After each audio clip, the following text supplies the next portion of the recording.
Well, I hope that video was there because sometimes they take them down. But again, what an amazing video. Seeing this woman who had never had sight before, and even describing it, I think that this is what makes it real, describing it as it was somewhat unpleasant because she didn't know what it was at first when she started to see in this other world. But other people have also actually said the same thing. It's not that this is one person who talked about this. Other people have also said that they were able to see, or if they were partially blind, they were able to see more clearly. So if you want, go look it up. Google some more videos like that. Now, another thing that Swedenborg says in this part that we just read is that not only do different communities correspond to part of the body, but he also says everything on earth corresponds to something heavenly. Everything on earth is here for a reason and is symbolic of something in heaven. Now, I wanted to read you this passage from Afterlife on page 77. In general, earth's living creatures correspond to affections, the mild and useful ones to good affections, the fierce and useless ones to evil affections. Specifically, cattle and calves correspond to affections of the natural mind, sheep and lambs to affections of the spiritual mind. Flying creatures, species by species, correspond to cognitive activities of either level of the mind. Now, he goes on and on with this idea that nature reflects heaven in all different ways. Now, I wanted to show you briefly how this might work with the story of creation. We could go on with this for hours, but it just shows you a snapshot. Swedenborg talks about the Bible, the biblical story of creation, is also correspondential or representative of us being created anew on the inside. So think about it. Before we've even started our growth in this world, we're in a certain void. I mean, we're void of happiness. We're void of goodness, of love. It says that in the creation story, darkness was upon the face of the deep. But it also talks about the Spirit of God brooding or hovering over the waters. So God is like in our lives, even if we're not paying attention to God, if we're in the dark time of our lives, well, it's not like God has abandoned us. God is still there. Now, for those of you who know a lot about the Bible, a lot of people probably know what was the first day of creation, what was created. Let there be light. Let there be light. And what that represents in our lives is the dawn. First, all of a sudden we realize, oh, there's such a thing as truth. It's when we grow up into a state of rationality where we start to realize, oh, there is right. There is wrong. I get it. I see a different path. I see something higher for myself. That's the light that God creates in our world in creating us anew. Now, it's interesting because the second day, day one, the second day in the old translations, it's called the firmament, which really is sky. Okay. But it's interesting because what the Israelites believed, there was a firmament that separated the waters below from the waters above. Now, water is a symbol of truth. Jesus said, if you drink of this water that I give you, you will never thirst. Everywhere you look in the Bible, you can see, talking about truth, okay? Well, think about it in these terms. In our own lives, it says that God created the firmament and separated. There's waters that are higher and waters that are lower.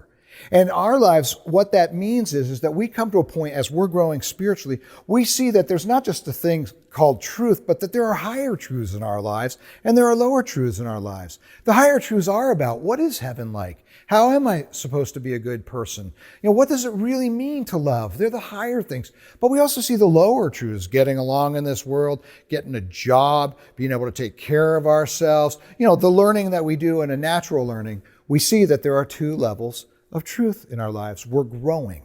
We're growing. Now, again, the next one, 3, is dry land. And all I want to say about that, there's a lot I could say, but you might remember that vegetation starts there. Now, the Lord said, bring forth good fruit. He didn't mean for us all to become farmers. What he meant was do good things for people. Let that goodness come out and share it with other people. And so in this this part of the creation story, dry land appearing in our lives and vegetation, are the first good things that we start to do for people. So it's not only that we just have enlightenment needs to translate into action. And so they are the actions of the vegetation bringing forth good fruit into this world. Now, the fourth day, sun, moon, and stars. Look at that end. Now, see, this is where students laugh at me. I start writing on the board. I can't even read my own handwriting. And so we have a good laugh about it. But the sun, moon, and the stars represent in our own lives. The sun represents love. Love is born into our lives. The moon represents faith. In fact, what is faith? Faith is a reflection of love, reflection of God's love in our lives. So love and faith, and those stars represent all the insights we have in this world. See how we're growing? We're growing from that void to light, to doing good things, to just having real love and faith in our lives.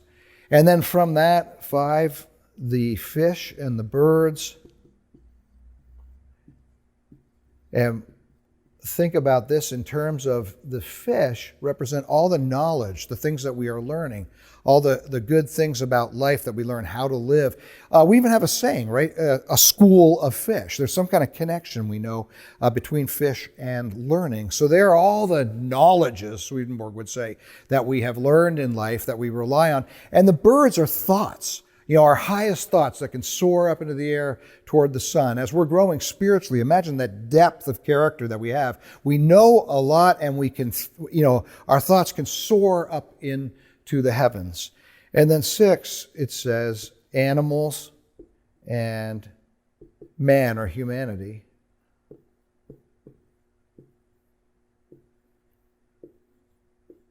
Now, if the fish and birds represent our thoughts and the knowledges that we have, the animals represent our affections or feelings that we have. Like the reading said that we just did, affections for innocence would be maybe a lamb inside of us, maybe the strength of a lion, the power of a lion, the tenderness of a deer. Every single animal represents some kind of affection building up inside of us. And then the creation of man, Swedenborg says that's just us being created anew. Finally, we are, as it says in the Bible, in the image and likeness of God. We went from a void to being someone who is truly human. And then on the 7th day, God rests.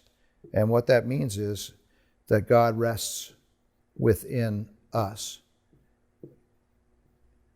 in our lives. So there are the 7 days of creation, and each one of these things in creation in this earth represents something going on inside of us in our growth. And he says, take this, everything in creation is symbolic, representative, corresponds to something beautiful in heaven.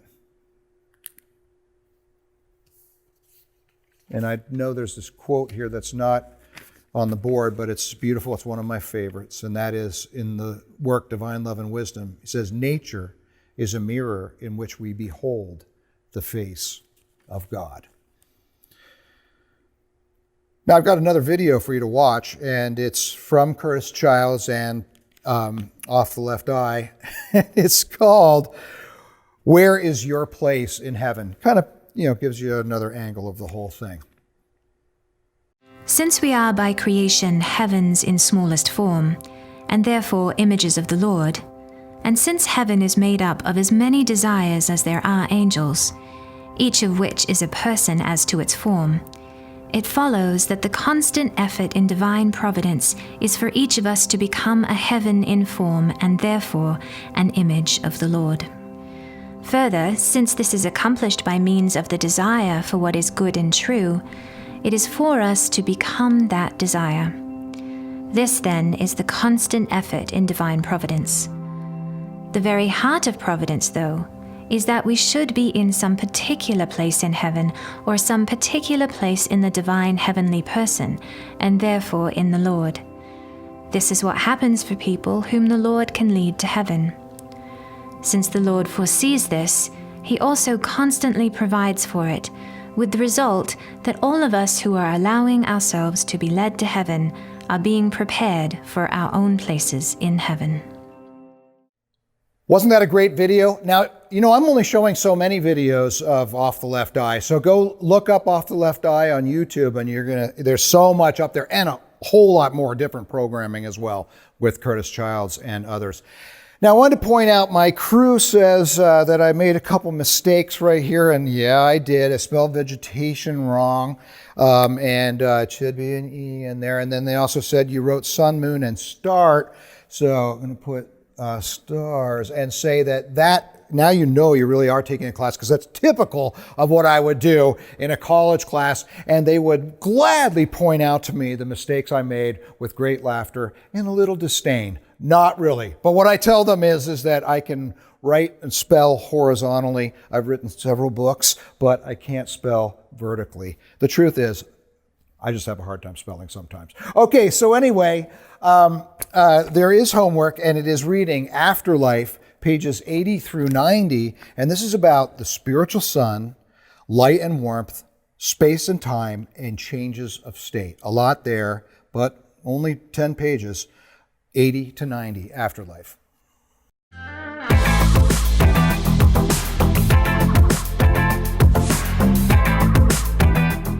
Welcome back to the Institute. Is that correct? The layout of heaven. All right, here we go. Today, we will be looking at, I can't do it. We are discussing the afterlife in this course.